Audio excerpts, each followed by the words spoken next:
Olá, sejam muito bem-vindos ao videocast do Breast Saving Group, um videocast para quem faz oncoplastia e reconstrução mamária.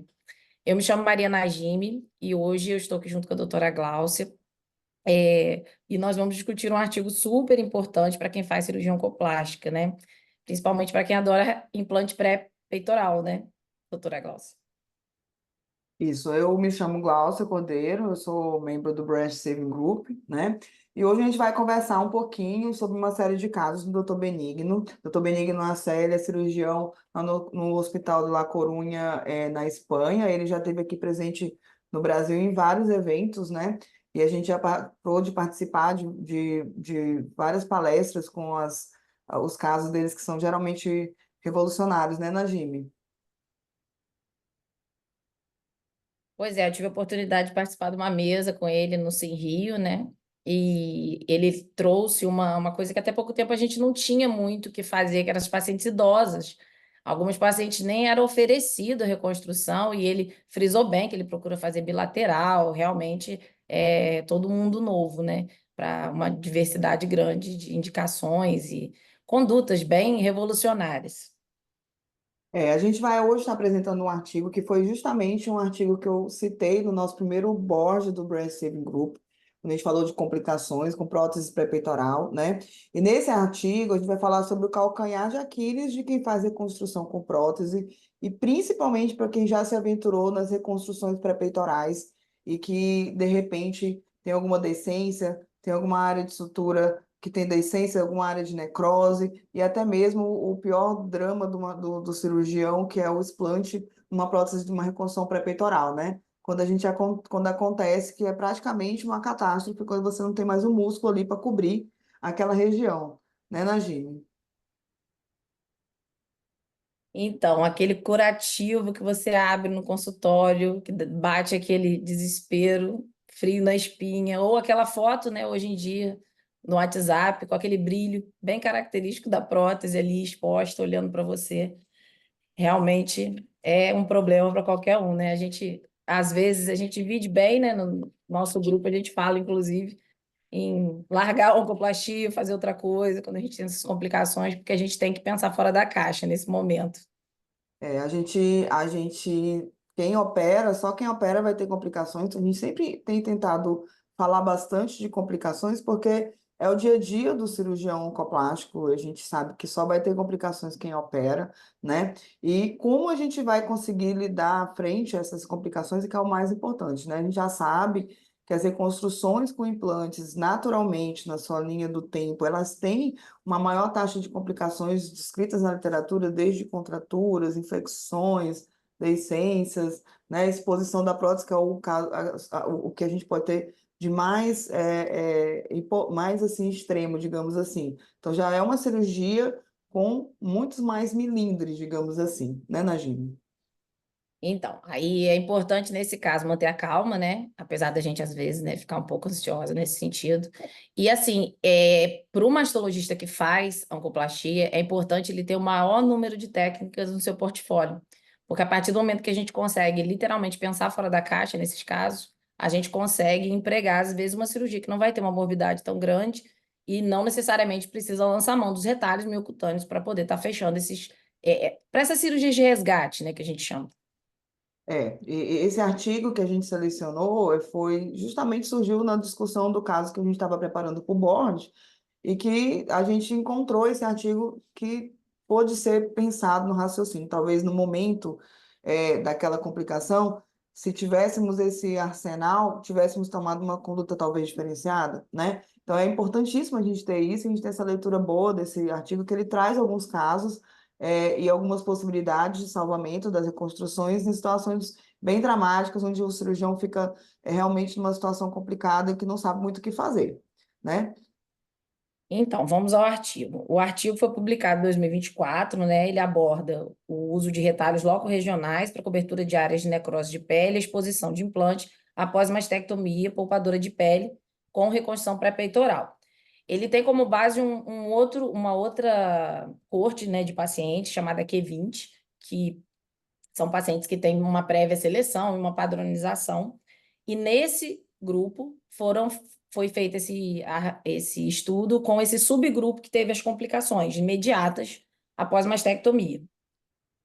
E o objetivo deles foi descrever, né, a eficácia desses retalhos locorregionais, regionais e locorregionais, no tratamento de decências, de necrose de pele, com ou sem exposição do implante após os procedimentos de reconstrução com prótese pré-peitoral, né? No serviço deles, eles usam as próteses de poliuretano, e nesse estudo eles decidiram tentar avaliar se o impacto da perda ou não do implante nesse cenário com o uso desses retalhos locais e locorregionais, que com certeza é algo que todo mundo já passou por na vida, né, Najime? Ou muita coisa.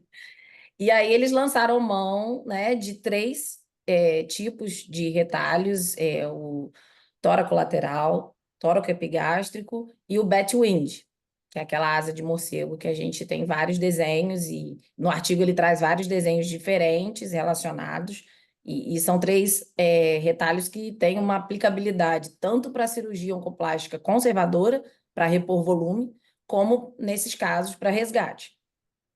E nesse estudo, como a Najim já falou, ele pegou essas pacientes desse estudo deles do Q20, né? Que é um estudo prospectivo deles, e nesse estudo eles separaram esse grupo de pacientes que evoluíram com complicações. E é importante entender que essas pacientes todas passaram pelo mesmo processo de seleção, alguns padrões no dia a dia deles, né? Que são em relação à antibiótico terapia 24 horas antes do procedimento, antisepsia, asepsia no campo cirúrgico, troca de luva no momento de manipular o implante, a amicacina com 1 grama no implante e na pele da paciente, né? Que é mais ou menos a rotina de qualquer um que faz implante de mama. Eu só vou ressaltar nesse detalhe, é que talvez não seja a rotina de todo mundo igual. Aqui, por exemplo, a gente tem vários cenários. Tem gente que usa antibiótico na prótese, gente que não usa antibiótico na prótese. Eu, particularmente, não uso antibiótico na prótese, né?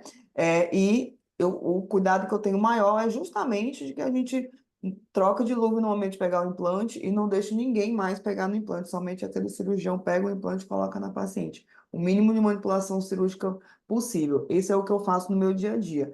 E essa foi a rotina que eles colocaram. Então, eles fazem antibiótico terapia antes, fazem antibiótico terapia intraoperatória, faz antibiótico na prótese e na pele da paciente, né? E tenta manipular ao mínimo o implante, troca de luva na hora de pegar o implante, né, Najim? Não sei como é que vocês fazem aí.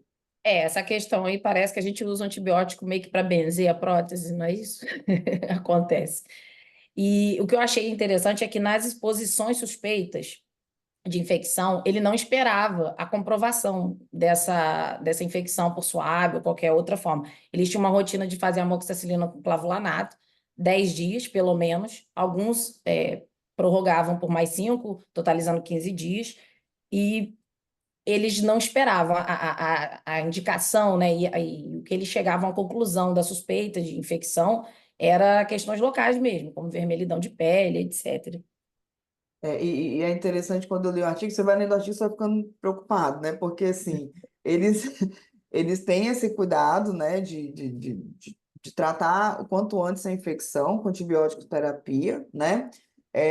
E também é interessante que ele cita lá no artigo que na hora da cirurgia tinha um cirurgião sênior, né? E junto com a equipe era o cirurgião sênior que ele realmente mandava e decidia qual era o retalho que ele ia utilizar, né?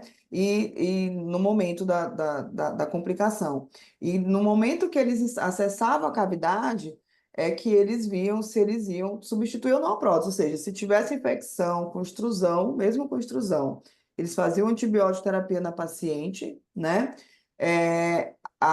Se na hora da cirurgia, na cavidade, não tivesse infecção franca, eles utilizavam mesmo o implante, né? E só iam substituir o implante se por acaso tivesse infecção na loja, uma infecção mais aberrante na loja, e se tivesse absorção parcial da prótese de poliuretano. Então, existia a possibilidade, que talvez seja uma realidade muito grande, em maioria dos locais onde não tem tanto acesso, até mesmo os planos de saúde não conseguem, talvez, oferecer uma autorização de urgência, né, Najime? E no SUS, onde a gente tem uma prótese que a gente talvez não consiga outra para colocar, claro que são próteses de poliuretano, não é o que a gente utiliza aqui na nossa rotina, geralmente não, mas de qualquer forma fica a possibilidade, né? Então, existe a possibilidade de você tratar a infecção antes e trocar a prótese só em caso de infecção maciça, mas poder usar a mesma prótese no caso de uma situação de infecção mais controlada. Então, eu lembro que isso foi bem impactante na aula que ele deu aqui. Ele falou, sobre o assunto no Congresso Brasileiro, em Porto Alegre, e eles usam, na verdade, o dreno na área doadora do retalho, e em caso de substituição de prótese ou uma infecção mais importante, eles usam o dreno também nessa área receptora do retalho. Isso causou realmente um espanto, porque existe uma linha de raciocínio que se tem qualquer sinal de infecção, a prótese deve ser retirada e aguardar esse processo esfriar, que eu já ouvi alguns termos relacionados a isso, e foi bem impactante, na verdade, principalmente as fotos que ele mostrou na aula. E na hora, como eu falei, eles de acordo com o defeito, eles definiam se eles iam usar o tóraco epigástrico, o tóraco lateral, né?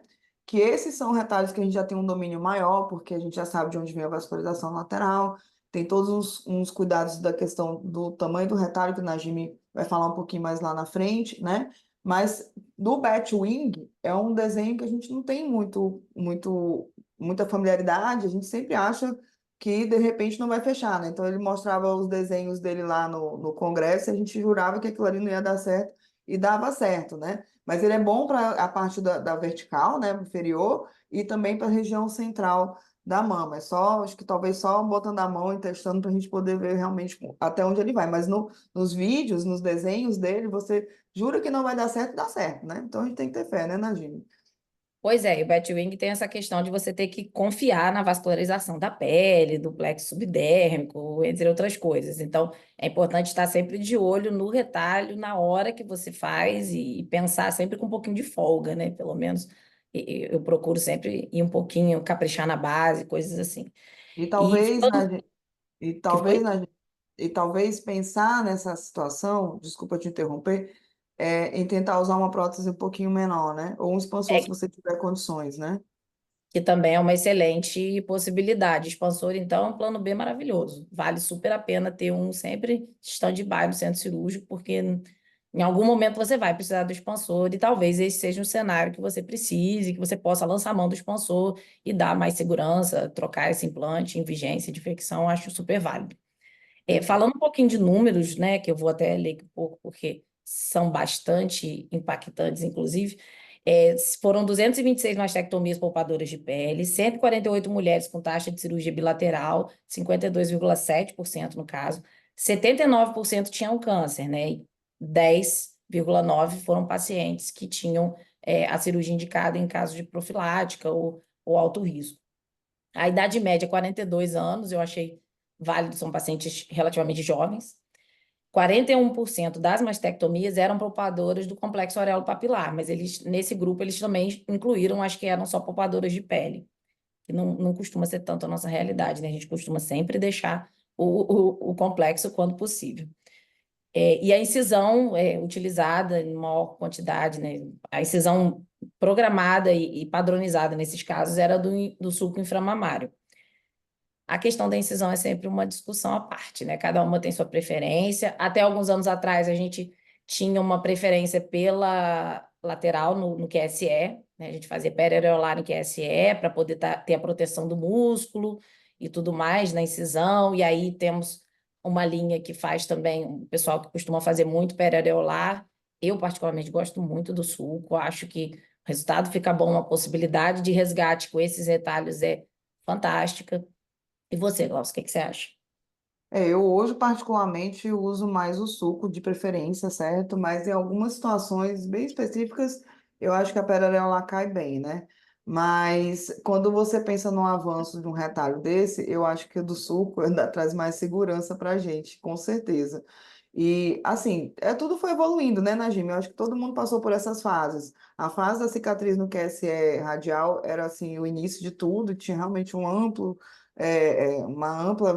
visualização. Tecnicamente era mais fácil, mas a gente sabe que aquela cicatriz lateralizava muito o CAP, e em algumas situações uma lateralização muito importante até, né? Além de ficar bem visível, uma cicatriz que fica bem visível. Depois eu comecei a usar muitas perareolares, usei bastante, tanto perareolar só, a cicatriz perareolar, como redução de pele, em algumas situações até hoje eu utilizo, situações onde o complexo areopapilar é muito extenso, muito largo, e que daí dá uma segurança maior, porém tem mais complicação realmente de necrose da papila e do complexo areopapilar, mas eu tenho uma boa casuística, principalmente nas redutoras de risco, né? E eu acho que hoje é unanimidade para todo mundo que o do sulco inflamamário é a cirurgia melhor e a cicatriz que fica mais estética, a cicatriz que fica mais escondida, mas também exige da gente uma técnica um pouquinho melhor, principalmente no polo superior, né? E se uma mama for muito volumosa, mais ainda. Então é uma questão de evolução de treinamento, evolução dessas cicatrizes, mas com certeza a inflamamária para mim hoje é de preferência. E aí, continuando com a questão do artigo, né? Eles fizeram follow-up médio de 20 meses, tá? 31 pacientes dessas tiveram complicações, que correspondeu a 15% do total de reconstruções, né? Dessas complicações, 11 pacientes tinham deiscência, que era 4,8%, seroma apenas em 2,7%, necrose da pele em 2,2%, é baixo até para eles, né? 64% das pacientes precisaram de pelo menos uma cirurgia para a área de decência, para a questão de necrose, né? Então, a gente sempre tem que conversar muito com a paciente, porque quando a gente fala de complicações, existe sempre uma possibilidade muito grande de reabordagem cirúrgica, né, Najime? Às vezes até mais de uma, né, Glaucia? A gente entra para fazer uma, mas às vezes a gente precisa organizar, por exemplo, no caso do expansor, ter que fazer uma segunda abordagem para fazer a troca desse expansor. Então, a paciente tem que estar preparada para esse tipo de avaliação. Eu, particularmente, já aviso a paciente, olha, se a gente tiver uma decência, a gente vai tentar, dependendo do tamanho, fazer uma sutura primária. Se não der certo, a gente vai precisar fazer um segundo procedimento. E se mesmo nesse segundo procedimento tiver, então eu acho que tudo combinado antes e a paciente tendo uma ideia, a taxa de falha, qual é a taxa da literatura, qual é a minha casuística, eu costumo passar isso para o paciente, porque sim, não é uma cirurgia plástica, não é uma cirurgia que ela está ali para melhorar, às vezes até melhora, né, a questão do aspecto estético da mama, mas a gente tem que tentar fazer com que a paciente entenda que a reconstrução imediata, nesse caso, ela não está associada a promessa de resultado, que é o que a gente vê nas cirurgias estéticas e que a gente realmente não pode estar prometendo isso, a gente tem que tratar e tentar fazer o melhor sempre, mas realmente isso daí às vezes vira mais de uma cirurgia, sim. Importante falar desse artigo também que das 14 exposições de implante, 11 tinham cicatriz vertical. A cicatriz vertical, então, é um fator, né? Assim, que eles identificaram. Eu acredito que eles não têm a questão de epidemiológica, eles podem estar usando isso, mas sim a cicatriz vertical, a gente imagina que sim, é mais uma cicatriz, é mais uma área de fragilidade. E dos 13 retalhos feitos, 10 foram para decência e 3 para necrose de pele. Lembrando que esse artigo, ele tem também as cirurgias que são só skin, né? A gente não tem alguns casos, sim, de manutenção do complexo areopapilar, mas a gente está falando também em cirurgias que têm uma redução grande de pele. Os tipos utilizados, interessante, né? Que não é a nossa realidade, mas 8 foram do tipo Batwing, 3 tóraco-laterais e 2 tóraco-epigástricos. Não costuma ser o que a gente usa, né? Batwing, não, a gente não pensa muito, eu pelo menos não penso muito no Batwing quando eu tenho esses defeitos e essas reabordagens. Com certeza, depois dos vídeos que ele mostrou no Congresso, também eu acho que o Batwing vai entrar para o nosso arsenal. É aquela questão que a gente sempre fala, né? A gente tem que estar sempre de olho para ver novas possibilidades, e a gente só vai conseguir oferecer para paciente para a gente o que a gente tem no na nossa cabeça naquela hora, porque no momento da complicação você tem que realmente estar bem centrado, pensar com muita tranquilidade qual vai ser a conduta. E se você não tiver isso, eu não tinha isso no meu arsenal, sabe, Najim? Não tinha mesmo, né? Também voltando à questão do artigo, os fatores que eles viram relacionados à perda do implante, né, foram radioterapia e infecção, né? Então, na série de casos que tiveram 10 mulheres que perderam o implante, que foi um percentual de 4,4% de todas as reconstruções. Perda de implante total sem reconstrução é dramático, não importa a porcentagem, né, Najima? Qualquer percentual aí vai ser dramático, mas sim, todo mundo tem seu percentual de perda de implante. E é importante frisar, Glaucia, que na mastologia as coisas mudam muito rápido. O que eu aprendi lá na minha residência no INHA, que eu já tive que reaprender tudo novamente, acredito que você também. O que era fora de moda volta a fazer sucesso, digamos assim. A reconstrução pré-peitoral é usada desde os anos 60, talvez até pela própria qualidade dos implantes que eram fornecidos naquela época e a tecnologia que eles tinham.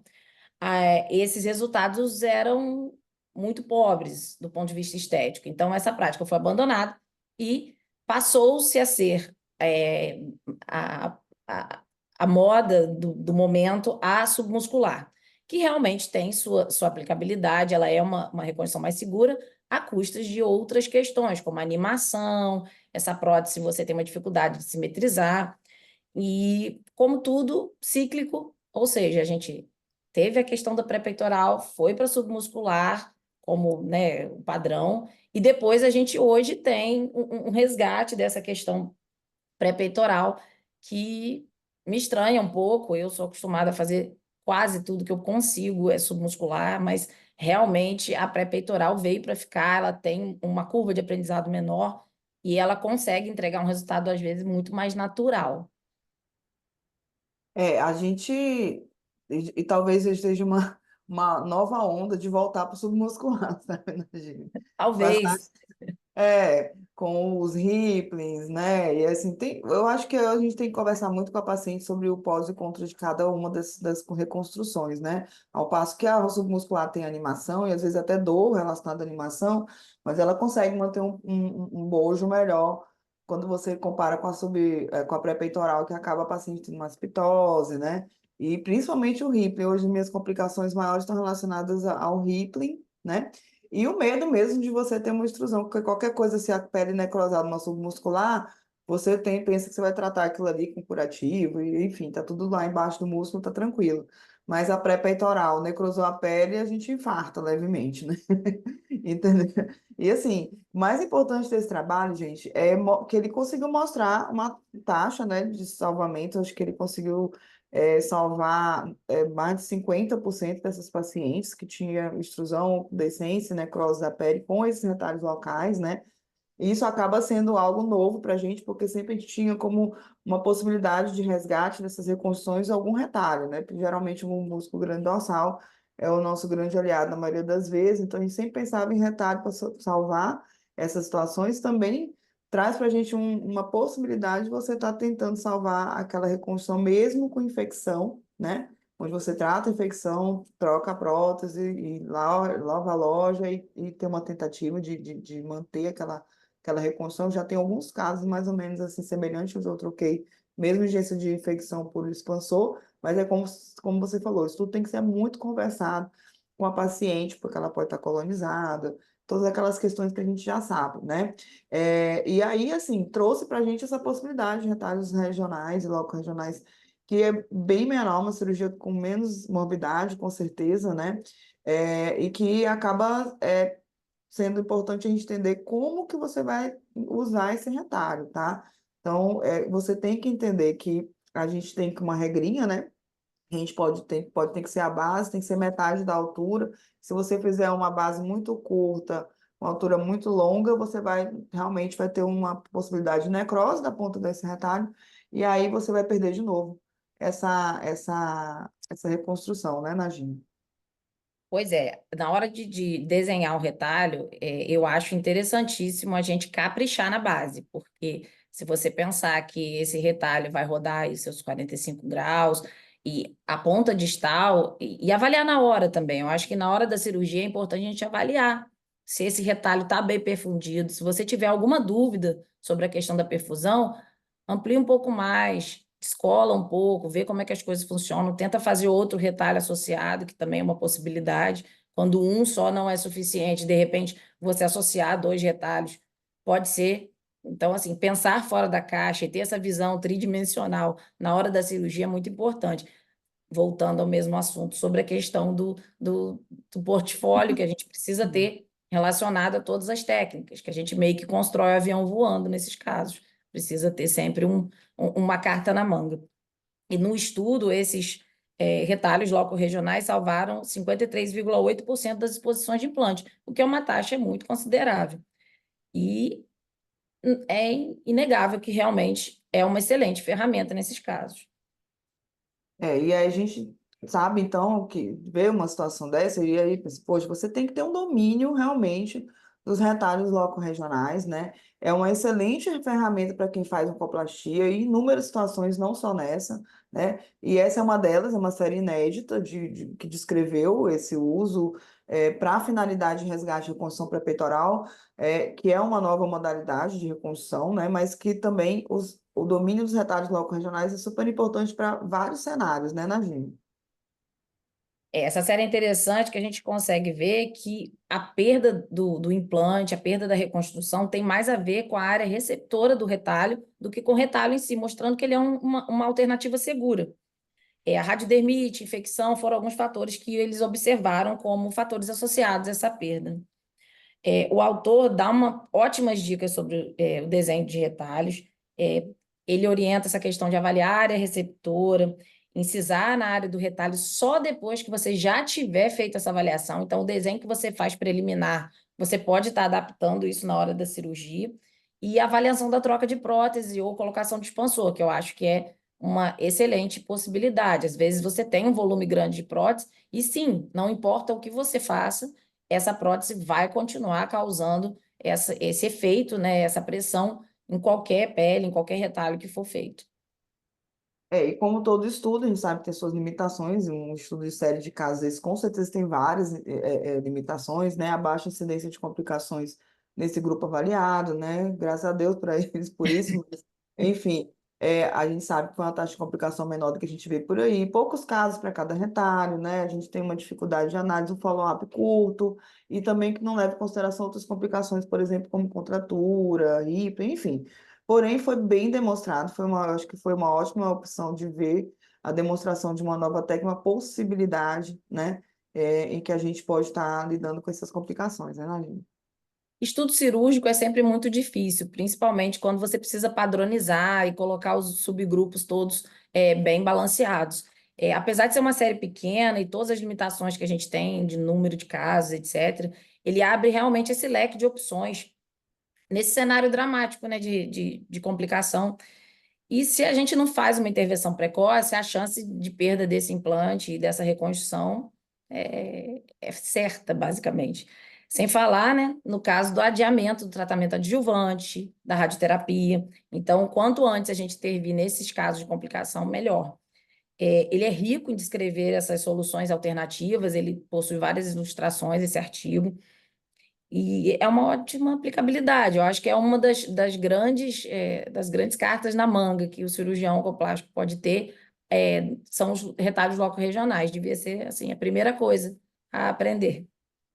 Com certeza, dominar esses retalhos loco-regionais é fundamental para qualquer cirurgião que pretende iniciar ou se manter na cirurgia oncoplástica. Então, assim, a gente vê muito se falar de reconstrução com prótese, reconstrução com expansor, com retalho, com pedículos, com retalhos miocutâneos, né? Então, assim, coisas muito avançadas, mas o básico tem que ser dominado. Então, o básico é você saber os retalhos locos-regionais, o tóraco epigástrico, o tóraco lateral, bilobado, triângulo de Burrow, né, os retalhos centrais, round block. Então, todos esses são retalhos que salvam a gente no dia a dia. A gente não está aqui o tempo todo fazendo ocoplástica de alta precisão, né, de alta complexidade, e às vezes menos é mais. Muitas vezes a gente consegue oferecer uma situação boa para o paciente com retalhos loco-regionais, e também, às vezes, você marca paciente em uma cirurgia e na hora no intraoperatório você é surpreendido e aí você não planejou,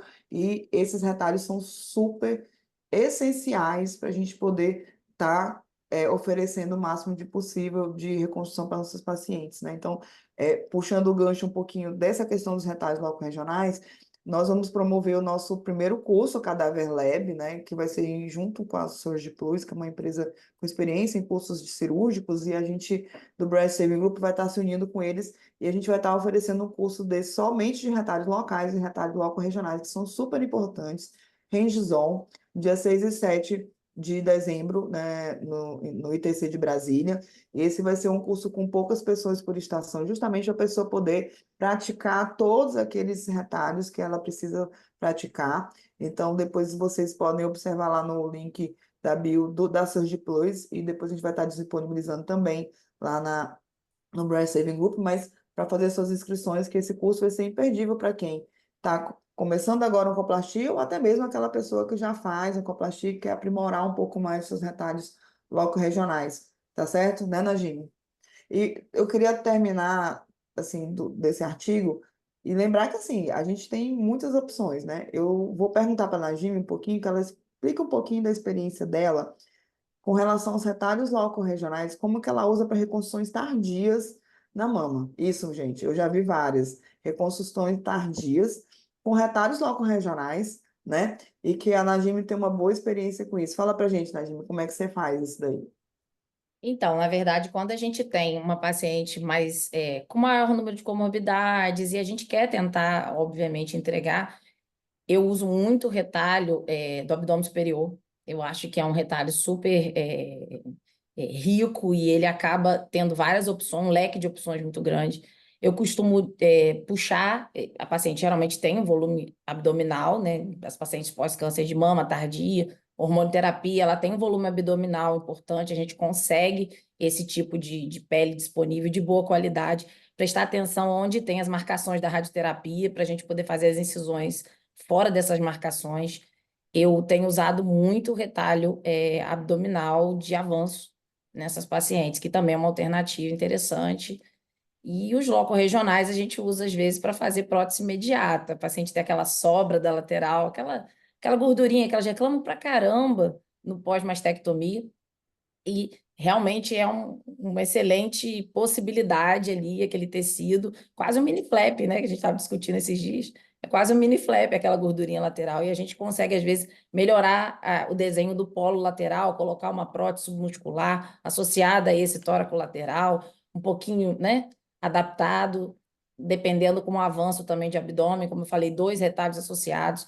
Eu costumo fazer bem, eu gosto de raciocinar um pouco fora da caixa, sim. Acho que o dorsal ele deve ser feito para resgate. É claro que essas pacientes, se você pensar, você, nesse caso, ainda tem o dorsal para resgate, se houver necessidade. Você fazer direto o dorsal, você perde essa ferramenta. Então, costumo ir por partes, digamos assim. Então, tentar o retalho local, o retalho de avanço abdominal. E se sim, não funcionar, aí lembrar que a gente tem na manga o grande dorsal, porque eu realmente acho que parte direto para o grande dorsal, às vezes, quando não dá certo, é um pouco dramático, mas aí varia da experiência de cada um. Eu acho que isso é super importante. Eu queria ver qualquer dia desse uma cirurgia dessa, né? Porque eu já vi alguns casos seus, eu achei super interessante, porque a gente, até mesmo fora do âmbito da reconstrução mamária, o próprio cirurgião, né, o mastologista, às vezes lida com situações muito extensas para fechamento de parede. Então, você, às vezes, consegue rotar retalhos, rodar múltiplos retalhos para conseguir fazer um fechamento. Isso aí é muito importante. Esse retalho do abdômen subindo, ele é muito interessante. Algumas pacientes sobem bem, você consegue fazer uma reconstrução completa com a prótese embaixo daquele retalho dermocutâneo, né? Então, assim, é uma boa opção para situações como essa que você falou, de pacientes com alta morbidade, que você não quer rodar um retalho, né? E que ela consegue ter um volume, que na verdade a reconstrução mais é para ter um volume que ela possa usar uma roupa, um sutiã, né? A gente É a super grande queixa delas, né? Que elas têm que ficar se adaptando a todo tipo de roupa.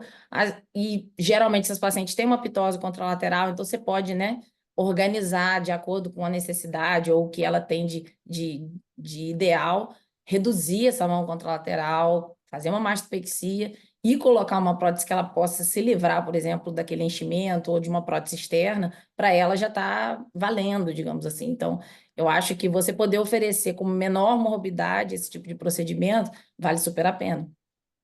Najime, então a gente está terminando aqui o nosso videocast de hoje. Eu queria só que você desse uma última pincelada do que você achou do artigo, doutor Benigno. Né? Eu acho o doutor Benigno extremamente visionário nesse sentido. Ele conseguiu colocar no papel o que a gente meio que já faz, meio que assim, instintivamente, mas, e ele conseguiu colocar isso no papel, no artigo que ficou realmente muito bem escrito, com todas as limitações que todo artigo cirúrgico acaba tendo, mas é uma excelente ferramenta de consulta. Eu acho que quem faz oncoplastia, não adianta só aprender a fazer adenomastectomia com prótese pré-peitoral, porque a curva de aprendizado desse tipo de cirurgia não é tão complexa. É uma cirurgia, não vou dizer que é fácil, tá, Glaucio? É óbvio que não é fácil. Não é nem um Você pouco fácil, tá, gente? Mas, assim, é uma cirurgia que, tecnicamente, do ponto de vista de técnica cirúrgica, ela não apresenta maiores desafios para quem já faz, mas, além de saber fazer, é interessante você ter no seu portfólio também meios de resolver um problema que possa acontecer, porque só não vai ter problema quem não opera. Quem falar que não tem problema, que não tem reabordagem, que não tem perda de reconstrução, é porque está operando pouco, concorda, Glaucio? concordo. Não, e lidar com complicações são duas coisas super interessantes, importantes, mais do que o ato cirúrgico em si, né? A primeira é a indicação, que eu acho que é o ponto principal. Se você tiver uma cirurgia muito bem indicada, a chance de ter complicações é menor, e tem todos os outros fatores da paciente, né? Não só do cirurgião e da técnica cirúrgica em cima da paciente. Isso tem que ser muito bem explicado para a paciente, quais são os riscos dela, uma paciente obesa, tabagista. É totalmente diferente de uma paciente magra, atleta que não fuma. Então, assim, você tem que explicar isso para a paciente, elas às vezes não entendem, né? Você indicar bem e você saber lidar com as complicações o quanto precoce, melhor. A gente tem várias possibilidades hoje em dia, tanto para diminuir as complicações, como para lidar com as complicações de forma precoce. A gente tem o tape, a gente tem laser, a gente tem LED, a gente tem hiperbárica. São muitas coisas novas que a gente não está vendo ainda surgindo, não tem aquela literatura vasta, como nesse cenário que a gente está vendo desse artigo. A gente não tem essa literatura vasta, mas a gente vai ter, provavelmente, no futuro, né? E o hoje é uma coisa muito mutável, né? Então, a gente está ainda no meio do furacão das milhões de coisas, de possibilidades que a gente pode ter no futuro, né? E é isso, eu acho que espero que vocês tenham gostado desse artigo. Eu, particularmente, achei espetacular, porque é uma coisa que eu vou levar mesmo para o meu dia a dia. Esse artigo vai estar juntamente com o link no nosso canal do Marcador, para quem quiser ter acesso, pode baixar esse artigo, né? E espero que vocês estejam gostando do nosso Breast Save Group Videocast, que é justamente para trazer essas situações difíceis, né? E, de preferência, com algum embasamento teórico, científico, para poder trazer um pouquinho de informação melhor para a gente, né, Najime? Gente, muito obrigado. Queria agradecer Najime, dar a última palavra para ela se despedir. Obrigada por tudo, obrigada por todo mundo, e a gente está aqui sempre para tentar trazer o melhor para vocês. Queria agradecer quem ouviu a gente ou assistiu até aqui e dizer que na próxima semana tem mais. Com certeza.